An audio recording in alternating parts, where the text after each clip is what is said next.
মুভিটির শুরুতেই আমাদেরকে 1442 সালের ইতিহাসের বর্ণনা করা হয়, যেখানে বলা হয় তুর্কির রাজা 1000 জন ট্রান্সিলভেনিয়ান শিশুদেরকে নিজের সেনায় ভর্তি করেন এবং তাদের উপর অত্যাচার করে। তাদেরকে কোনো কারণ ছাড়া মানুষ হত্যা করা শিখায়। মূলত যেসব মানুষ তুর্কির রাজার কথা অমান্য করত তাদেরকেই এই শিশুদের দ্বারা মারা হতো।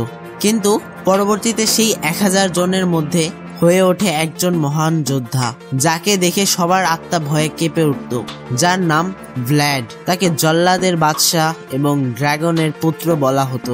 যখন সে বুঝতে পারে যে সে যেভাবে মানুষ মারছে তা একদমই ঠিক না, তখন সে সবকিছু ত্যাগ করে ট্রান্সিলভেনিয়ায় ফিরে আসে এবং শান্তিতে রাজত্ব করে।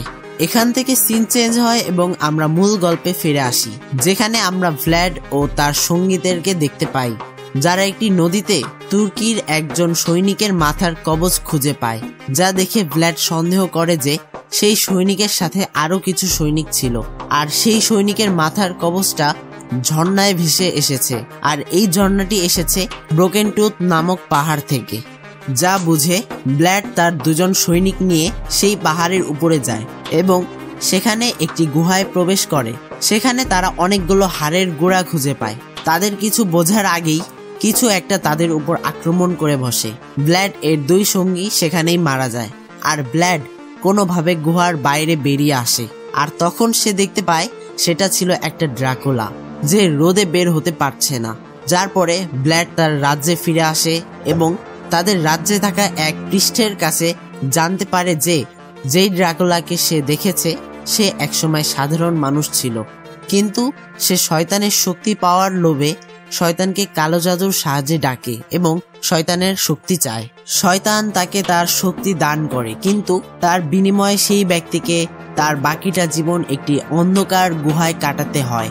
এই বিষয়টি শুনে ভ্ল্যাড তাকে কাউকে কিছু বলতে নিষেধ করে এবং নিজের বাড়িতে চলে আসে। এখানে আমরা ভ্ল্যাড এর স্ত্রী মেরেনা ও তার ছেলে ইনকুরাসকে দেখতে পাই। পরদিন সকালে সবাই মিলে একসাথে যখন আনন্দ করছিল, আর তখন তুর্কির সেনাপতি হানজাবে ট্রান্সিলভেনিয়ায় এসে তাদের একদল সৈনিকের মৃত্যুর জন্য ভ্ল্যাডকে দায়ী করে এবং এটা বলে যে বর্তমান তুর্কির সুলতান মেহমেদ তার বাহিনীর জন্য 1000 জন ছেলে দাবি করেছে। যা শুনে ভ্ল্যাড খুবই রেগে যায়। এখন ভ্ল্যাড জানে যে সে যদি একজনকে বাঁচাতে চায় তাহলে তুর্কির বাহিনী 100 জনকে মেরে ফেলবে, আর একজন রাজা হিসেবে সে একদমই চায় না যে এমনটা হোক। তাই সে নিজে থেকে তুর্কির সুলতান মেমেন এর কাছে গিয়ে তাকে বোঝানোর চেষ্টা করে যেন 1000 জন ছেলের বদলে সে যেন তাকে নিয়ে যায়, কারণ সে একাই 1000 জনের শক্তির ক্ষমতা রাখে। কিন্তু মেমেন তার এই শর্তে রাজি হয় না। এমনকি মেমেন ভ্ল্যাড এর ছেলেকেও নিতে চায়। তারপর যখন ভ্ল্যাড এর ছেলেকে তুর্কির সৈন্যরা নেওয়ার জন্য আসে, তখন ভ্ল্যাড সেই সৈন্যদেরকে মেরে ফেলে এবং যার পর সে বুঝে যায় যে তুর্কিরা চুপ করে থাকবে না, তারা যখন তখন যুদ্ধ শুরু করতে পারে। তাই সে এখন মনে করে যে যেই শক্তি তুর্কির এক দলকে মেরেছিল সেই শক্তি এখন সব তুর্কিদেরকে মারবে। তাই সে ব্রোকেন টুথ পাহাড়ে আবার যায় এবং সেখানে সেই ড্রাকুলাকে বোঝায় যে যদি সে ড্রাকুলার শক্তি পায় তাহলে সে তার রাজ্যকে বাঁচাতে পারবে। ওই ড্রাকুলা তার সাহস ও শক্তি দেখে রাজি হয়ে যায় এবং ভ্ল্যাডকে তার রক্ত পান করতে বলে। যদি ভ্ল্যাড সেই রক্ত পান করে তাহলে তার মধ্যে থাকা শক্তি অনেক গুণ বেড়ে যাবে এবং সে 3 দিনের মধ্যে মানুষের রক্ত না পান করলে সে আবার সুস্থ হয়ে যাবে। এর মানে ড্রাকুলা থেকে মানুষ হয়ে যাবে। অন্যদিকে সে যদি 3 দিনের মধ্যে কোনো মানুষের রক্ত খেয়ে ফেলে তাহলে সে আর মানুষ হতে পারবে না এবং এই গুহায় থাকা সেই ড্রাকুলাটিও মুক্ত হয়ে যাবে, যার পর ভ্ল্যাড তার রাজ্যকে নিজেই ধ্বংস করে দেবে। এটাই হবে তার ভুলের পরিণাম। যা শুনেও ভ্ল্যাড সেই রক্তটি পান করে এবং সে একটি নদীর তীরে জেগে ওঠে। যখন ভ্ল্যাড পাথরের উপর হাত রেখে উঠতে যায় তখন পাথরটি ভেঙে যায়, আর সে বুঝতে পারে যে তার মধ্যে অস্বাভাবিক শক্তি এসেছে। আর ততক্ষণে তুর্কিরা যুদ্ধ শুরু করে দিয়েছে, আর তখন ভ্ল্যাড একাই যুদ্ধে নেমে পড়ে এবং এক এক করে সমস্ত তুর্কির বাহিনীদেরকে মারতে থাকে। এভাবে চলতে চলতে একটা সময় সমস্ত বাহিনী ভ্ল্যাড এর হাতে মারা যায়। যুদ্ধ যখন শেষ হয় তখন ট্রান্সিলভেনিয়ার সমস্ত যোদ্ধা অবাক হয়ে তাকিয়ে থাকে, কিন্তু ভ্ল্যাড তাদেরকে এটা বোঝায় যে তারা যদি এখানে থাকে তাহলে তারা খুবই ঝুঁকিতে থাকবে, কেননা এখানে মেমেন যখন তখন আবার হামলা চালাতে পারে। তাই তারা ঠিক করে যে তারা গোজিয়া মনস্ট্রিতে যাবে, কেননা এটি ট্রান্সিলভেনিয়া থেকে অনেকটা দূরে এবং একটি উঁচু পাহাড়ে অবস্থিত। তাই তারা রওনা হয় তাদের উদ্দেশ্যে। অন্যদিকে সবাই যখন রাতের খাবার একসাথে খাচ্ছিল, তখন ভ্ল্যাড নিজের ভিতর অস্বাভাবিক কিছু অনুভব করে এবং সে সেখান থেকে একটি জঙ্গলে একা চলে আসে। কিন্তু একজন ব্যক্তি তার পেছন পেছন আসে এবং নিজের হাত কেটে একটি গ্লাসে ভ্ল্যাডকে সে রক্ত খাওয়ানোর চেষ্টা করে, কিন্তু ভ্ল্যাড তা পান না করে ফেলে দেয় এবং সে ব্যক্তিকে তার থেকে দূরে থাকতে বলে। পরদিন মেমেন তার বাহিনী নিয়ে যখন ট্রান্সিলভেনিয়ায় যায়, তখন সে তার সৈন্যদেরকে মৃত অবস্থায় ঝুলে থাকতে দেখে। অন্যদিকে আমরা ভ্ল্যাডকে দেখতে পাই, সে তার স্ত্রীকে সব কথা বলে দেয় যে সে তার রাজ্যকে বাঁচানোর জন্য ড্রাকুলা হয়েছে। অন্যদিকে যখন ট্রান্সিলভেনিয়ার সবাই সামনের দিকে এগোতে থাকে, মানে গোজিয়া মনস্ট্রির দিকে এগোতে থাকে, তখন ভ্ল্যাড তাদের সঙ্গে না গিয়ে শত্রুর জন্য অপেক্ষা করে। যখন সন্ধ্যা হয়ে যায়, তখন ট্রান্সিলভেনিয়ানরা জঙ্গলে হাঁটছিল, আর তখন তাদের উপর তুর্কির বাহিনী আক্রমণ করে বসে।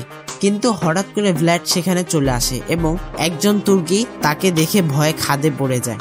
তারপর তারা গোজিয়া মনস্ট্রিতে পৌঁছায় এবং যুদ্ধের জন্য প্রস্তুতি নেয়। অন্যদিকে আমরা দেখতে পাই মেমেন তার পুরো বাহিনী নিয়ে গোজিয়া মনস্ট্রির দিকে যেতে থাকে। আর অন্যদিকে আমরা সেই পৃষ্ঠকে দেখতে পাই যে ভ্ল্যাডকে ড্রাকুলার ইতিহাস বলেছিল। সে অনেক ভালোভাবেই বুঝতে পেরে গেছে যে ভ্ল্যাড সেই ড্রাকুলার রক্ত পান করে এত শক্তি পেয়েছে।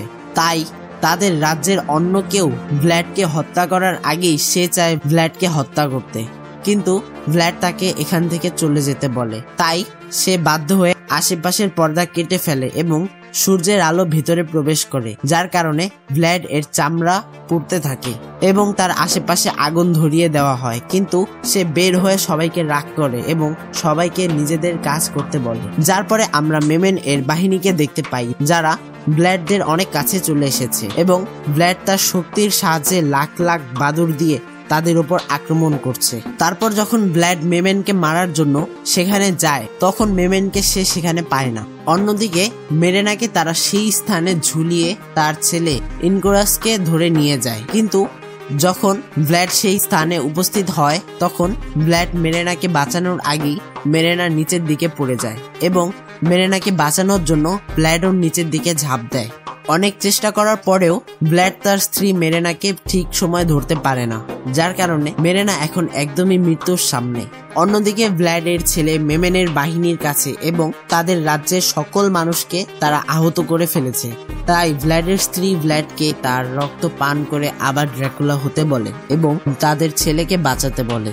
প্রথমে তো ভ্ল্যাড রাজি হয় না, কিন্তু শেষে কোনো উপায় না পেয়ে ভ্ল্যাড এক প্রকার বাধ্য হয়ে তার স্ত্রীর রক্ত পান করে, যার কারণে সেই গুহায় থাকা ড্রাকুলাটাও মুক্ত হয়ে যায় আর ভ্ল্যাডের স্ত্রী সেখানেই মারা যায়। যার পরে ভ্ল্যাড গোজিয়া মনস্ট্রিতে হাজির হয়ে সমস্ত আহত মানুষদেরকে তার রক্ত খাইয়ে ড্রাকুলা বানায়। আর যেহেতু ভ্ল্যাড আবার ড্রাকুলা হয়ে গেছে, তাই সে তার শক্তির সাহায্যে মেঘ দিয়ে পুরো সূর্যকে ঢেকে দেয়। যার পর শুরু হয় তুর্কির বাহিনীর সাথে ড্রাকুলাদের এক বড় যুদ্ধ। একে একে সমস্ত তুর্কি মারা যায়। যার পরে ভ্ল্যাড হাজির হয় মেমেনের সামনে এবং সেখানে আমরা ভ্ল্যাডের ছেলেকেও দেখতে পাই। সব থেকে বড় বিষয় হলো ড্রাকুলা সূর্য বা সূর্যের আলোর প্রতিফলন সহ্য করতে পারে না, যার কারণে ভ্ল্যাড খুবই দুর্বল হয়ে পড়ে। কিন্তু তখন মেমেন তাকে মেরে ফেলতে যায়, কিন্তু ভ্ল্যাড তার শক্তির সাহায্যে মেমেনকেই আহত করে এবং মেমেনকে তার নতুন নাম জানায় ড্রাকুলা, আর তার রক্ত খেয়েই তাকে মেরে ফেলে। যার পরে ড্রাকুলা তার ছেলেকে নিয়ে বাইরে আসে। তখন তার নিজের লোকেরাই, মানে যাদেরকে ভ্ল্যাড তার রক্ত খাইয়ে বাঁচিয়েছে, তারাই এখন ভ্ল্যাডের ছেলেকে খাওয়ার জন্য এগোতে থাকে। আর তখনই সেই পৃষ্ঠ সেখানে চলে আসে। ভ্ল্যাড তার ছেলেকে পৃষ্ঠের কাছে পাঠিয়ে দেয় এবং সেই পৃষ্ঠকে তার ছেলের সমস্ত দায়িত্ব দিয়ে দেয়। যার পরে সেই পৃষ্ঠ ভ্ল্যাড এর ছেলেকে নিয়ে সেখান থেকে দূরে চলে আসে। যার পর ভ্ল্যাড তার শক্তির সাহায্যে সব মেঘ সরিয়ে দেয়। তারপর তাদের উপর সূর্যের আলো পড়ে আর তারা সেখানেই মারা যায়। সেই পৃষ্ঠ ভ্ল্যাড এর ছেলে মানে ইনকোরাসকে ট্রান্সিলভেনিয়া থেকে দূরে ইউরোপের রাজধানীর রাজপুত্র বানায়।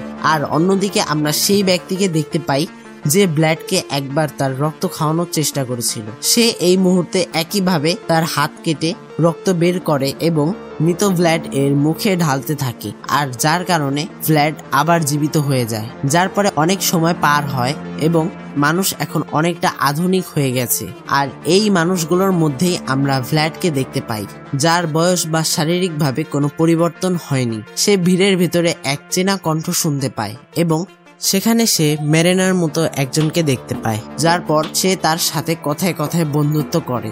এইসব কিছু দূর থেকে একজন ব্যক্তি লক্ষ্য করছিল, যার পরে সে ব্যক্তিটি তাদের পেছন পেছন যেতে থাকে। আর এখানেই ড্র্যাকুলা আনটোল্ড মুভিটির পার্ট 1 শেষ হয়।